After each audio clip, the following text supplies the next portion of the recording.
Hello guys, welcome back to my channel. അപ്പോൾ നമുക്കിന്ന് കൊല്ലം വരെ ഒന്ന് പോകാട്ടോ. അപ്പോൾ ഇന്ന് എനിക്കൊരു എൻട്രൻസ് എക്സാം ഉണ്ട്. അപ്പോൾ നമ്മളൊരു 12 മണിയൊക്കെ കഴിഞ്ഞപ്പോൾ തന്നെ ഒരു യൂബർ വിളിച്ച് ആലുവ റെയിൽവേ സ്റ്റേഷനിൽ എത്തിയിട്ടുണ്ട്. അവിടെ ചെന്ന് കഴിഞ്ഞപ്പോഴത്തേനും ഞങ്ങളൊരു ചായയൊക്കെ കുടിച്ചുകൊണ്ടിരിക്കുകയാണ്. ഇപ്പോൾ നേരത്തെ കണ്ടതാണ് ലീലാമ്മ, ഇന്നത്തെ നമ്മുടെ ട്രാവൽ കമ്പാനിയൻ ആൻഡ് ഓൾസോ എൻ്റെ അമ്മമ്മയുടെ ചേച്ചിയാണ്. റെയിൽവേ സ്റ്റേഷനിൽ എത്തിയിട്ട് ടിക്കറ്റ് എടുത്തുകൊണ്ട് തന്നെ തിരക്കുണ്ടാവോ, ഞങ്ങൾ ഉദ്ദേശിച്ച ട്രെയിനിൽ തന്നെ കയറാൻ പറ്റുമോ, ആൾക്കാർ ഇടിച്ചിടുവോ മറിച്ചിടുവോ എന്നിങ്ങനെ പല പല ടെൻഷനായിരുന്നു. പക്ഷെ എന്തായാലും ഭാഗ്യത്തിന് നമ്മൾ കയറിയത് ലേഡീസ് കമ്പാർട്ട്മെൻറ്റിലായിരുന്നു. അവിടെയാണെങ്കിൽ അത്യാവശ്യം എല്ലാവർക്കും കിടന്നും ഇരുന്നൊക്കെ പോകാനുള്ള സ്ഥലം ഉണ്ടായിരുന്നു. ഇത്തവണ പോകുന്നതിന് മറ്റൊരു പ്രത്യേകതയും കൂടി ഉണ്ട്. അതെന്താണെന്ന് വെച്ചാൽ ഞാൻ ആദ്യമായിട്ടാണ് ബർത്തിൽ ട്രാവൽ ചെയ്യുന്നത്. ഇതിനു മുമ്പ് താഴെ നിന്ന് ഈ സ്ഥലം എത്തി വലഞ്ഞ് നോക്കിയിട്ടുള്ളതല്ലാതെ ഇതുവരെ ഇതിൻ്റെ മേളിൽ കയറി കിടക്കാൻ എന്നെക്കൊണ്ട് പറ്റിയിട്ടില്ല. പലപ്പോഴും വീട്ടുകാർ സമ്മതിച്ചിട്ടില്ല എന്നുള്ളതൊരു യാഥാർത്ഥ്യമാണ്. പക്ഷെ എന്താണെങ്കിലും നമ്മൾ ഇത്തവണ ബർത്തിൽ തന്നെയാണ് കയറിപ്പോയത്. അതിൻ്റെ ഒരു സന്തോഷം എൻ്റെ മുഖത്ത് കാണാനും ഉണ്ട്. ഇപ്പോൾ സമയം 2 മണിയൊക്കെ ആവുന്നതേ ഉള്ളൂ. നേരത്തെ ചെന്നാലും വൈകരുതല്ലോ എന്ന മൈൻഡ് സെറ്റ് വെച്ചാണ് നമ്മൾ നേരത്തെ ഇറങ്ങിയത്. പക്ഷേ ഇത് കുറച്ചധികം നേരത്തെ ആയി പോയോ എന്ന് നമുക്കൊരു സംശയമുണ്ട്.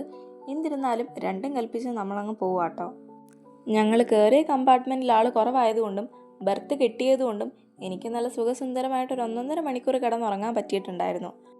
അപ്പോഴത്തേനും ഞങ്ങൾ കൊല്ലം എടുക്കാറായിട്ടുണ്ടായിരുന്നു. പിന്നെ പതുക്കെ ഞാൻ താഴോട്ടിറങ്ങി കുറച്ച് നേരം കഴിഞ്ഞപ്പോഴത്തേനും തന്നെ നമ്മൾ കൊല്ലത്തെത്തി. ഇപ്പോൾ സമയം 4:30 കഴിഞ്ഞിട്ടുണ്ട് കേട്ടോ. നമ്മൾ കൊല്ലം റെയിൽവേ സ്റ്റേഷനിലെത്തി. മുഖമൊക്കെ ഒന്ന് കഴുകി പല്ലൊക്കെ തേച്ച് ഫ്രഷായി അവിടെ നിന്ന് തൊട്ടടുത്തുള്ള കടയിൽ നിന്ന് ഒരു കേക്കും കഴിച്ചുകൊണ്ടിരിക്കുകയാണ്. ഇത്തവണ കുറച്ച് നേരത്തെ വന്നുകൊണ്ട് തന്നെ ഭക്ഷണം കഴിക്കാൻ പറ്റിയ കടകളൊന്നും തുറന്നിട്ടുണ്ടായിരുന്നില്ല.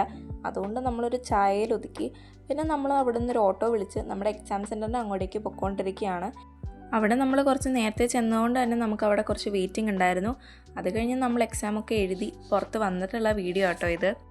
നമ്മളിന്ന് എഴുതിയ എക്സാം എയിംസിൻ്റെ പാരാമെഡിക്കലാണ്. തരക്കേടില്ലാത്ത ഒരു പരീക്ഷ, അത്ര തന്നെ.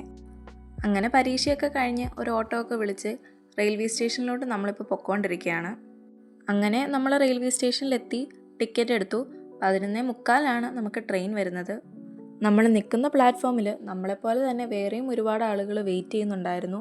ഇത്തവണയും സീറ്റ് കിട്ടുമോ എന്നുള്ളത് വലിയൊരു ആശങ്കയായിരുന്നു. എന്നാൽ നമുക്ക് ഇത്തവണ സീറ്റ് കിട്ടിയെന്ന് പറയുന്നതിലും നല്ലത് സീറ്റ് ഒപ്പിച്ചു എന്ന് പറയുന്നതായിരിക്കും. ഇത്തവണ എനിക്ക് ബർത്ത് തന്നെയാണ് കിട്ടിയത്. പക്ഷെ കഴിഞ്ഞ പ്രാവശ്യത്തെ പോലെ അത്ര സുഖകരമായിരുന്നില്ല എന്ന് മാത്രം.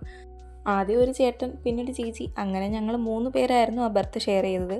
പിന്നെ നമ്മൾ ലീലാമ്മയുടെ കൂടെ പോകുമ്പോൾ ഒരു പ്രത്യേകത എന്താണെന്ന് വെച്ച് കഴിഞ്ഞാൽ എത്ര തിരക്കുള്ള വണ്ടിയിലും നമ്മൾ ചാടി കയറിയിരിക്കും. അങ്ങനെ ട്രെയിൻ പതുക്കെ ആലുവ റെയിൽവേ സ്റ്റേഷനിലോട്ട് അടുത്തുകൊണ്ടിരിക്കുകയാണ്. ഞങ്ങൾ ഇറങ്ങുന്നവരെയും ട്രെയിനിൽ നല്ല തിരക്കുണ്ടായിരുന്നു. പ്ലാറ്റ്ഫോമിൽ ട്രെയിൻ നിർത്തുന്നതിന് മുന്നേ തന്നെ ട്രെയിനിൽ ചാടി കയറാനും ഇഷ്ടംപോലെ ആളുകൾ ശ്രമിക്കുന്നുണ്ടായിരുന്നു. പക്ഷെ എന്താണെങ്കിലും നമ്മൾ സേഫായിട്ട് തന്നെ ഇറങ്ങിയിട്ടുണ്ടായിരുന്നു. അതിനുശേഷം തൊട്ടടുത്തുള്ള ആലുവ ബസ് സ്റ്റാൻഡിൽ നിന്ന് ലീലാമ്മയെ കോതമംഗലത്തിനുള്ള ബസ് കയറ്റി വിട്ടതിന് ശേഷം ഞാനും ബസ്സിന് പൊയ്ക്കൊണ്ടിരിക്കുകയാണ്. എനിക്ക് കൊല്ലത്ത് ഒരു എക്സാം എഴുതാനുണ്ട് എന്ന് പറഞ്ഞപ്പോൾ എന്നെ കൊണ്ടുപോകാൻ വേണ്ടി മാത്രം ലീലാമ്മ നാട്ടിൽ നിന്ന് വന്നതായിരുന്നു. അങ്ങനെ എന്താണെങ്കിലും എന്നെ എക്സാം എഴുതിപ്പിച്ചിട്ട് ആൾ വീട്ടിലോട്ട് തിരിച്ചു പോയിട്ടുണ്ട്. അങ്ങനെ നമ്മൾ ബസ്സൊക്കെ ഇറങ്ങി ഒരു ഓട്ടോയ്ക്ക് കയറി വീട്ടിലോട്ട് പൊയ്ക്കൊണ്ടിരിക്കുകയാണ്. സോ വീഡിയോ കാണുന്ന എല്ലാവരും ലൈക്ക് ചെയ്യാനും ഷെയർ ചെയ്യാനും സബ്സ്ക്രൈബ് ചെയ്യാനും മറക്കരുത്. അപ്പോൾ that's it for today. Bye guys.